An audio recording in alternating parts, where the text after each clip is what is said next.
Pada pertandingan ini, sering sekali kombinasi segitiga terjadi teman-teman. Contoh pada grafis ini, Verratti kemudian mencari Messi.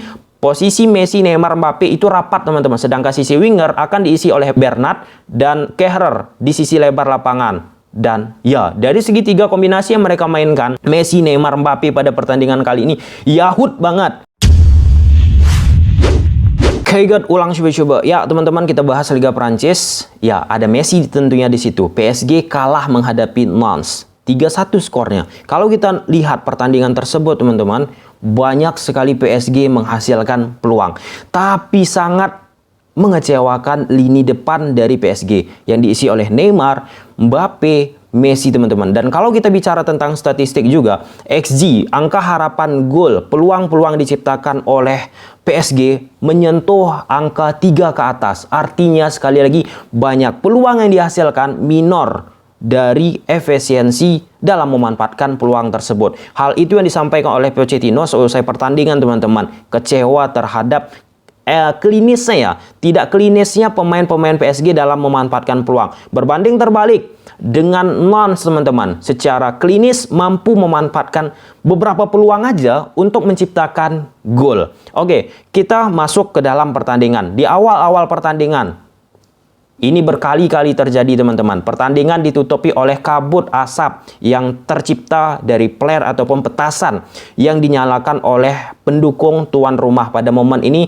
FC Nantes, teman-teman. Hal ini sebenarnya sering terjadi di Liga Prancis. Di 5 menit pertama kadang kita yang menonton di televisi, teman-teman, nggak bisa menyaksikan dengan jelas bagaimana situasi pertandingan tersebut. Dan ya, pada pertandingan kali ini juga 5 menit awal, teman-teman, kita nggak jelas bagaimana situasi jalannya pertandingan karena ditutupnya oleh kabut asap ataupun flare yang dinyalakan oleh pendukung Nantes. Nah, hal ini terjadi, tapi aturan dari Ligue 1 nggak begitu jelas. Kalau kita berkaca dari Liga Inggris, Liga Spanyol, teman-teman, dan beberapa liga khususnya di Indonesia, Liga 1, teman-teman, itu udah at all ya, udah clear, tidak boleh memasang flare ataupun petasan karena akan mengganggu jalannya pertandingan. Ini cukup disayangkan, teman-teman, apalagi kalau misalnya teman-teman bergerak di bidang analisis karena mengganggu teman-teman juga penglihatan ketika menonton pertandingan tersebut untuk dijadikan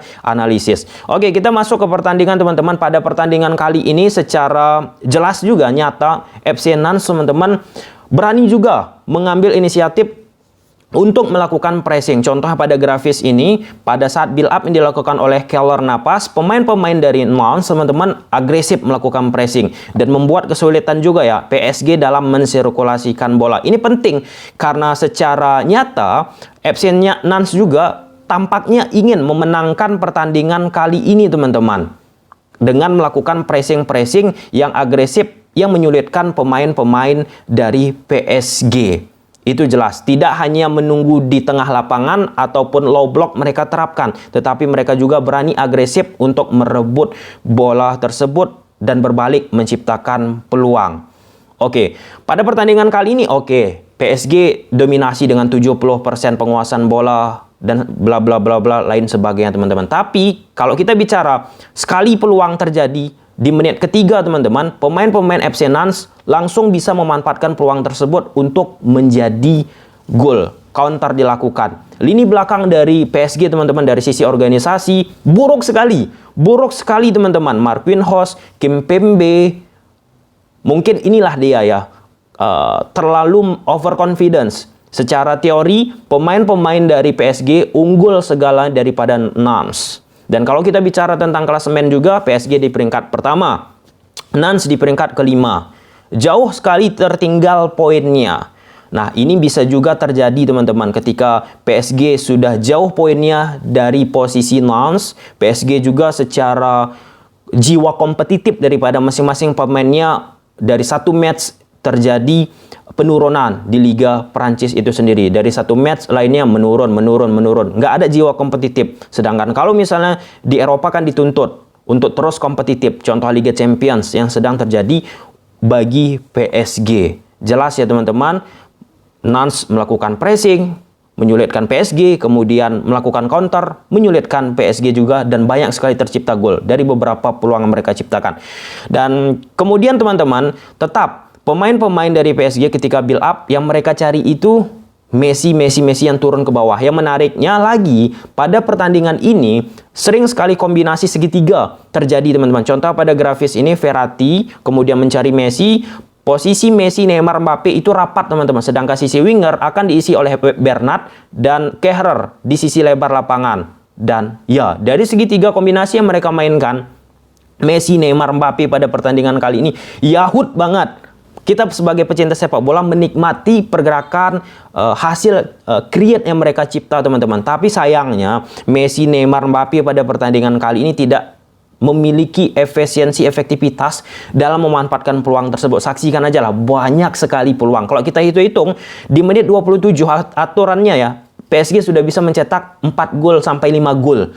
Semakin banyaknya peluang yang diciptakan oleh pemain-pemain dari PSG. Di samping buruknya juga lini belakang yang dimiliki oleh pemain-pemain PSG itu sendiri. Jadi kontraproduktif, teman-teman. Saling-saling memiliki masalah. Lini depan PSG banyak peluang, minor efisiensi, efektivitas. Lini belakang sekali serang langsung kebobolan. Ya, di menit 15, teman-teman, nggak berbahaya, kemudian Osman memberikan bola ke posisi Merlin. Pemain-pemain dari PSG tidak melakukan blocking ataupun terlambat melakukan blocking, sehingga Merlin mampu melakukan shooting dan tercipta lagi gol. Dari posisi-posisi kita kira ini seharusnya tidak terjadi gol, namun pemain-pemain Nantes mampu menghasilkan gol dari situasi-situasi yang harusnya bisa hentikan. Dan selanjutnya, teman-teman, ini salah satu momen ketika PSG melakukan serangan 3 lawan 1.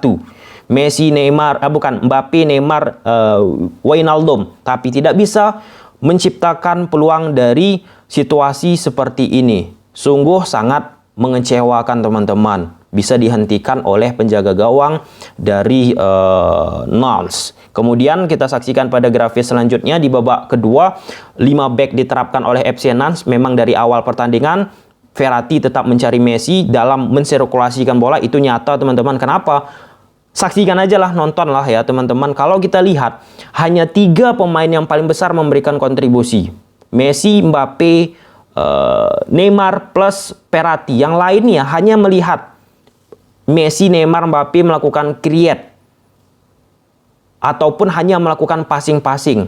Keraguan yang dimiliki oleh pemain-pemain PSG lainnya membuat Neymar, Mbappe, Messi terlihat terlalu mencolok. Perbedaan sangat jelas, teman-teman. Pemain dari PSG nggak bisa menyeimbang kualitas daripada Mbappe, Messi, Neymar dalam mensirkulasikan, dalam meng-create ya peluang bagi PSG itu sendiri. Dan gol Neymar ataupun PSG tercipta lagi. Pemain-pemain PSG mencari Messi meng-create dan mensirkulasikan bola ke depan, bola progresif diincar Neymar dan tercipta gol melalui kerjasama Messi, Neymar, Mbappe, teman-teman. Sebelum Neymar mencetak gol, dan Neymar kembali, teman-teman, mendapatkan peluang dari penalti. Namun pemain PSG Neymar tidak mampu menghasilkan penalti tersebut untuk menjadi gol. Kesimpulannya bahwa Liga Prancis, kita masuk kesimpulannya, sejak awal, teman-teman, banyak sekali pertandingan-pertandingan ditutupi oleh kabut. Kita sebagai penonton merasa itu terganggu. Poin kedua, PSG memiliki banyak peluang, tapi sangat minor dalam efisiensi peluang. Messi mereka punya, Mbappe mereka punya, Neymar mereka punya, tapi tidak bisa menjadikan gol. Sedangkan Nantes, teman-teman, hanya 1 peluang yang mereka miliki, 2-3 peluang mampu mereka ceploskan untuk menjadi gol.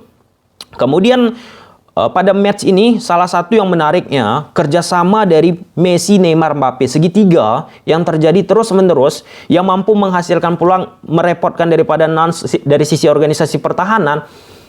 Ya, end game and finishing akhir dari mereka tersebut tidak optimal, tidak ideal, dan ya membuat Pochettino sendiri kecewa. Dan pada akhirnya di babak kedua, teman-teman, cenderung pemain-pemain PSG lebih memanfaatkan counter dan kecepatan daripada Mbappe diletak bola tersebut di belakang garis pertahanan di samping Neymar, Messi. Neymar, Messi, Mbappe, Neymar, Messi, Mbappe, Neymar, Messi, Mbappe. Ada satu momen, teman-teman, ketika kita menonton pertandingan tersebut, pemain-pemain PSG yang lain hanya lihat, berdiri diam aja, nggak buka ruang, nggak melakukan pergerakan tanpa bola, teman-teman. Melihat pergerakan Messi, Mbappe, Neymar, Tiga tersebut plus Verratti untuk membantu tiga pemain tersebut hanya berdiri diam aja.